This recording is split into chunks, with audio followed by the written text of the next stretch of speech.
दोस्तों UIDAI ने आधार vision 2032 framework तैयार किया है। यानी कि फ्यूचर में आधार कार्ड में क्या क्या तब्दीलियां होने वाली हैं, क्या क्या बदलाव होने वाले हैं, क्या कुछ होने वाला है, क्या तकनीक का इस्तेमाल किया जाएगा, सारी चीज़ें आज के इस वीडियो में मैं आपके सामने क्लियर करूंगा। इस वीडियो में एंड तक बने रहिएगा, ज़रा भी इस वीडियो को स्किप मत कीजिएगा क्योंकि आपके बड़े काम की ये वीडियो है। देखिए, दैनिक जागरण में खबर पब्लिश हुई है जिसकी हेडलाइन है आधार कार्ड बनाने वाली संस्था UIDAI का बड़ा कदम, आधार कार्ड के डेवलपमेंट को लेकर शुरू किया ये काम।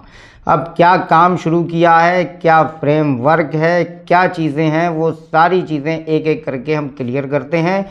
पूरी खबर, पूरी अपडेट मैं पहले आपको पढ़ के सुनाऊंगा, फिर अपनी भाषा में, आपकी भाषा में, आसान लफ्ज़ों में आपको समझाने की कोशिश करूंगा। देखिए, UIDAI ने आधार विज़न 2032 के ज़रिए आधार के विकास को नया रूप देने के लिए स्ट्रेटेजिक और टेक्नोलॉजिकल रिव्यू शुरू किया है। इसका लक्ष्य आधार की टेक्नोलॉजिकल नींव को मजबूत करना, नए इनोवेशन को जोड़ना और डिजिटल पहचान को सुरक्षित बनाना है। एक हाई लेवल एक्सपर्ट कमेटी बनाई गई है जो प्राइवेसी और साइबर सिक्योरिटी मानकों के अनुसार अगली पीढ़ी के आधार आर्किटेक्चर का फ्रेमवर्क तैयार करेगी। देखिए, आधार की प्राइवेसी और सिक्योरिटी पर भी काफ़ी सवालात उठे हैं। लोगों का डाटा लीक होने की खबरें भी सामने आई हैं। मतलब हमारी पूरी पहचान आधार कार्ड में है, हमारा फ़ोटो है, हमारी आइरिस है, हमारी फिंगरप्रिंट के निशानात हैं, हमारा नाम, हमारी डेट ऑफ बर्थ, यहाँ तक कि हमारा जेंडर, हमारा फादर का नाम और हमारा एड्रेस भी आधार में मौजूद है। और ये पूरी तरीके से एक डिजिटल आइडेंटिफिकेशन है, एक डिजिटल आइडेंटिटी कार्ड है हमारे लिए। और अब तो आधार कार्ड बड़ा ही डिजिटल हो गया है, इतना डिजिटल हो गया है कि ये आपका मोबाइल ही आपका आधार कार्ड है ना। अगर आपके पास आधार कार्ड नहीं है, नो इशू, आप जो है अपने मोबाइल में फ़ौरन की फ़ौरन आधार डाउनलोड कर सकते हैं।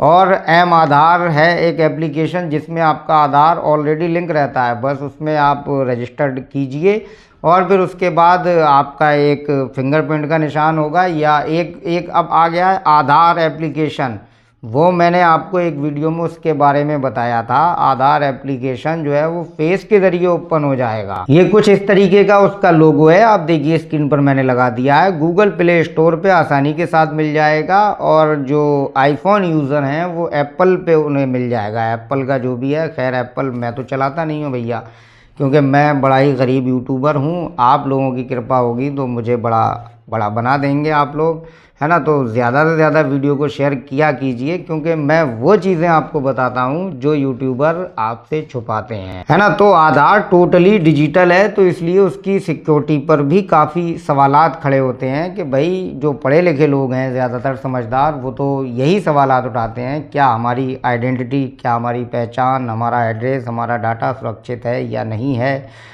डाटा लीक की खबरें पहले आई थी, कुछ खबरें आई थी कि डार्क वेब पर भी डाटा बेचा गया है, लेकिन UIDAI ने इन सबको नकार दिया था। UIDAI के पास सबका डाटा सुरक्षित है। अब AI तकनीक का इस्तेमाल भी करेगी UIDAI।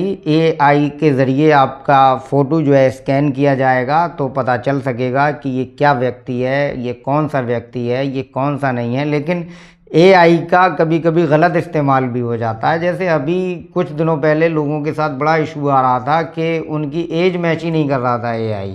जैसे कोई 30-35 साल का अगर है और उसके चेहरे पे झुर्रियाँ पड़ गई हैं, वक्त का मारा ततारा आदमी है बेचारा, गरीब मजदूर आदमी है, मेहनत मशक्क़त करता है रात दिन, तो टाइम से पहले बुढ़ापा आ जाता है। ऐसे लोगों पे जिन पे जिम्मेदारियाँ पहले आ जाती हैं, उन पे बुढ़ापा भी जल्दी आ जाता है। तो अब जब उन्होंने आधार इनरोलमेंट कराया तो वही AI ने उन्हें बता दिया कि आपकी एज ज़्यादा है, आपने एज कम लिखवाई है। लेकिन AI को क्या पता, AI फीलिंग थोड़ी समझेगा इंसान की ना। AI ये समझ सकता है कि भाई ये जिस व्यक्ति का आधार है, जिसने इनरोलमेंट कराया है, इसकी एज जेन्युइन कितनी है। मतलब वो तो चेहरे से अंदाज़ा लगाएगा ना कि आपकी एज कितनी है। तो AI गड़बड़ी भी करता है काफ़ी। तो लोगों के साथ बड़ा इशू आया था, उनका आधार रिजेक्ट हो जाया करता था कि भाई आपका जो है एज इशू है, आपने एज कम लिखी है या मतलब कुछ भी। अब एक इंसान का बर्थ सर्टिफिकेट ऑलरेडी बन चुका है, अब वो दोबारा बर्थ सर्टिफिकेट बनवाएगा क्या? तो ऐसे बहुत सारे इशू आ रहे थे। तो यूआईडीआई ने इसमें कुछ इम्प्रूवमेंट किए तो लोगों के आधार फिर जनरेट होने लगे। और फ्यूचर में ये जो नई जनरेशन अब पैदा हो रही है, पैदा हो चुकी है 4-5 साल पहले, जिनके आधार बन रहे हैं, बनने वाले हैं, उनके लिए तैयारियां शुरू कर दी गई हैं यूआईडीआई की तरफ से। एक बाकायदा टीम बनाई गई है जो सारी चीज़ें क्लियर करेगी।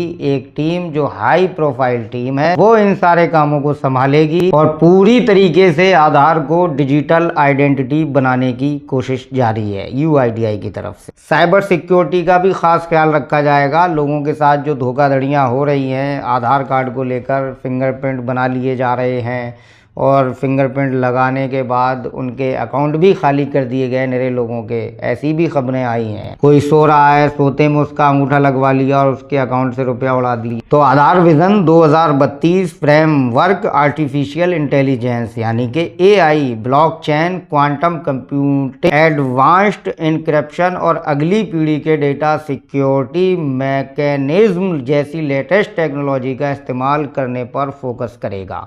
ये सुनिश्चित करेंगे कि आधार बढ़ते साइबर सिक्योरिटी खतरों के खिलाफ मजबूत बना रहे, भविष्य की ज़रूरतों के लिए स्केलेबल हो और तेज़ी से बदलते डिजिटल माहौल के हिसाब से ढल सके। इस पहल के साथ यूआईडीआई टेक्नोलॉजी में बेहतरीन काम, इनोवेशन और लोगों के भरोसे के प्रति अपनी प्रतिबद्धता को फिर से पक्का करता है।